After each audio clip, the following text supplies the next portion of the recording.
Hi guys, my name is Danny. I've been getting a lot of inquiries about how to do the XRAMP, how to use it, how to get your bike on it, and how to strap it. So I've just decided to make a quick tutorial for you guys just to understand it. And yeah, let's do it. And your little ramp just slots into the actual carrier over there, and you just pop it on the floor. So you just grab your bike and you're just going to push it off your ramp.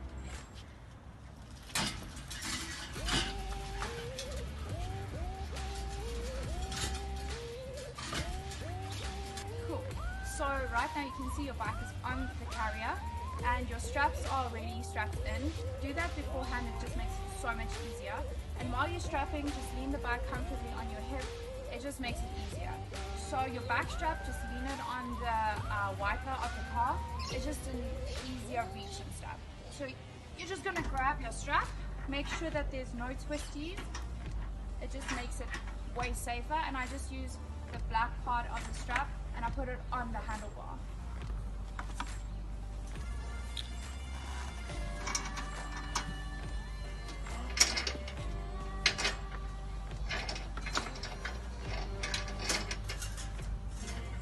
So as you can see, the straps are both in, very easy, and now you're just going to tighten it.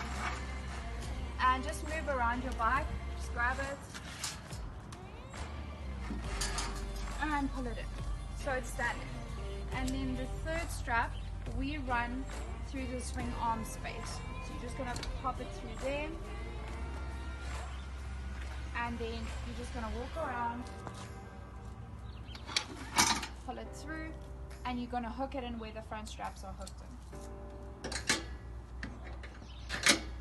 So now you have all your straps on. Now you're just going to pull it until it's nice and tight and secure.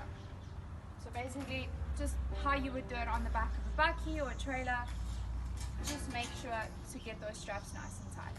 Okay, so once you've pulled your straps down, just put your bike in first gear just to make it extra secure.